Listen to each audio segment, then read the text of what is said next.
सिद्धाश्रमोऽयं परिपूर्णरूपम् ज्ञानाय दिव्यं चैतन्यरूपम् आप्रच्छ भूमं परमं पवित्रम् दिव्यं सतां वै परिपूर्ण नित्यम्। आज मैं उस अत्यंत पवित्र और दिव्य सिद्धाश्रम के बारे में आप समस्त शिष्यों की जो जिज्ञासाएं हैं, जो इच्छाएं हैं, जो भावनाएं हैं और जो अनसुलझे प्रश्न हैं, उनका उत्तर देने का प्रयास कर रहा हूं, जो कि अपने आप में प्रामाणिक हैं और आज के वैज्ञानिक युग में भी सत्य हैं। इसीलिए तो इस श्लोक में सिद्धाश्रम को आध्यात्मिक चेतना का केंद्र कहा है। समस्त ब्रह्मांड को सही ढंग से संचालित करने की क्रिया बताया गया है और भौतिकता और आध्यात्मिकता का जो संतुलन होना चाहिए, वह संतुलन केवल इस सिद्धाश्रम के द्वारा ही संभव है।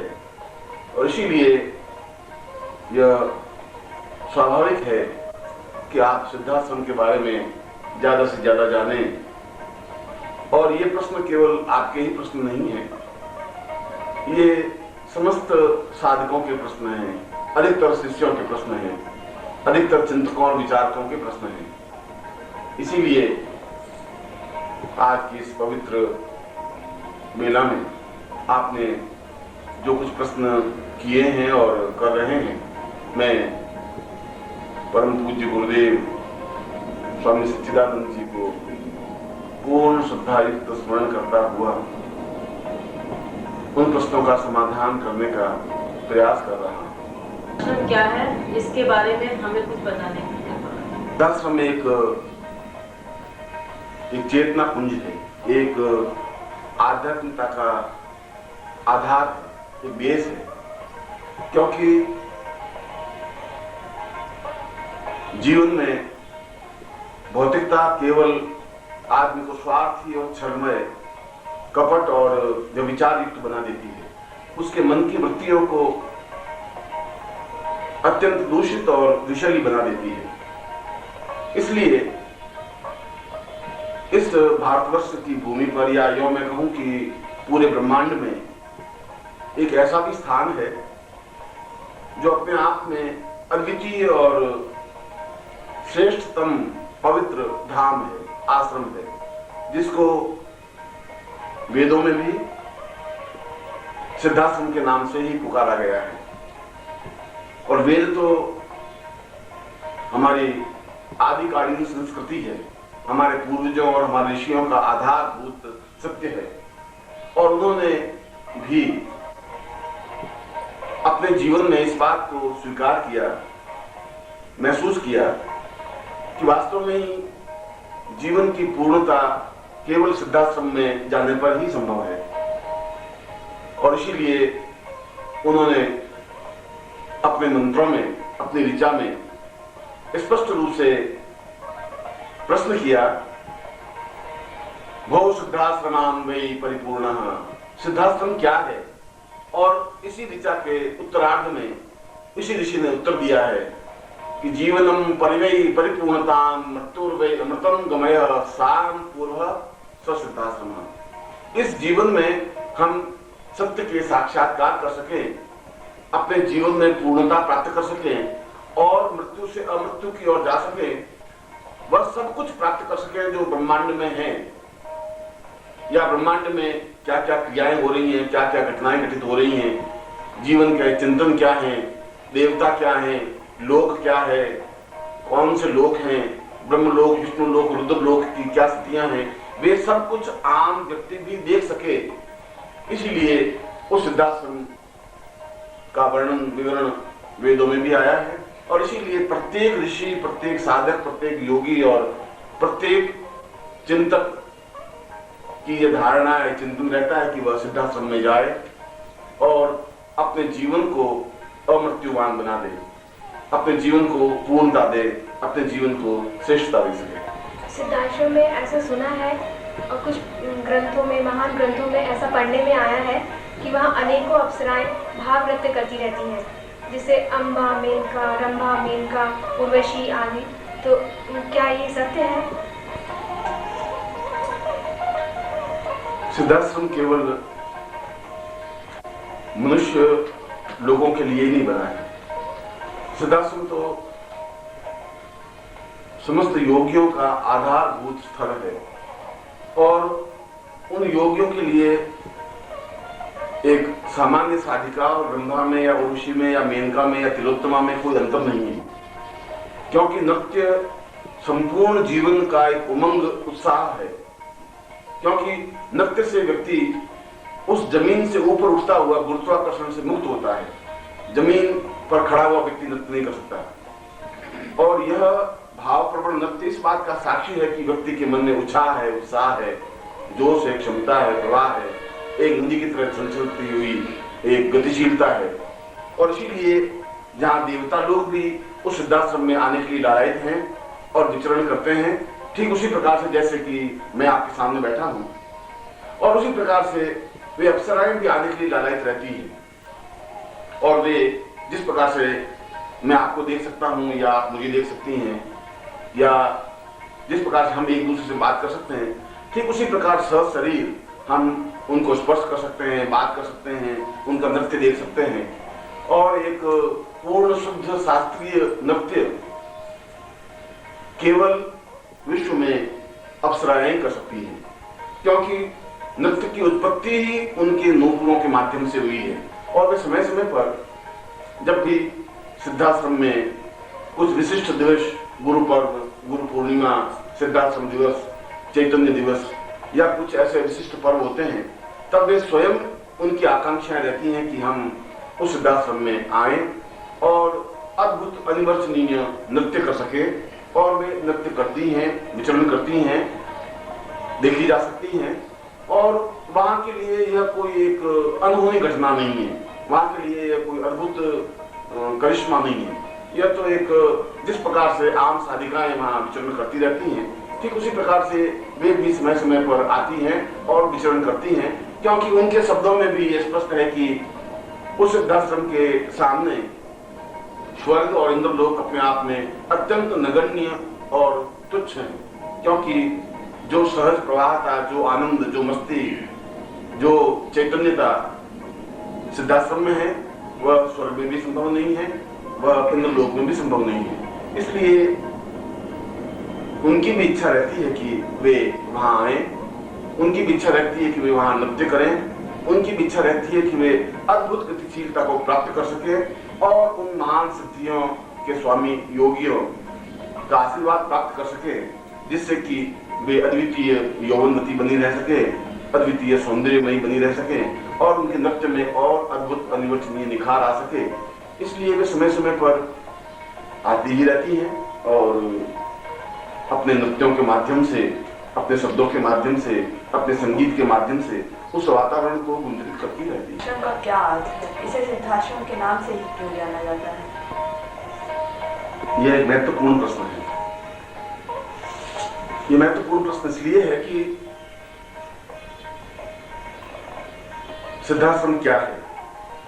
मैंने जैसे बताया कि आज का युग, और आज का युग ही नहीं, वैदिक काल से लगा करके आज का युग स्वास्थ्य में रहा है। चाहे वह रामायण कालीन हो, चाहे वह महाभारत कालीन हो, चाहे वेदोक्त कालीन हो, आदमी में काम, क्रोध, लोभ, मोह, अहम की भावना, चिंतन, विचार रहा ही है। और ऐसी स्थिति में उस भौतिकता को आध्यात्मिकता में रूपांतरित करने के लिए एक आश्रम की कल्पना, एक आश्रम का चिंतन आवश्यक था। इसलिए उस सिद्धाश्रम का चिंतन किया गया। और एक ऐसा अद्भुत, अनिवर्चनीय, अद्वितीय आश्रम बना जिसकी दीवारें तो नहीं है, जिसमें कोई टेंट या कोई छत नहीं है, मगर जो अपने आप में ही एक ऐसा आश्रम है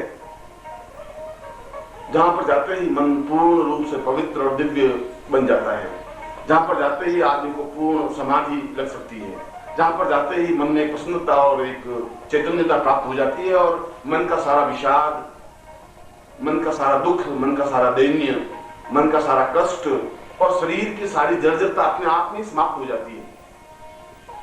वह एक अद्भुत आनंद से, अद्भुत उमंग से, उत्साह से भर जाता है, उसके संगीत में गुनगुनाहट से आ जाती है। और इसीलिए उस सिद्धाश्रम में उन ऋषियों, मुनियों, योगियों, देवताओं, चिंतकों, विचारकों, साधुओं, सन्यासियों का वहां पर समावेश है।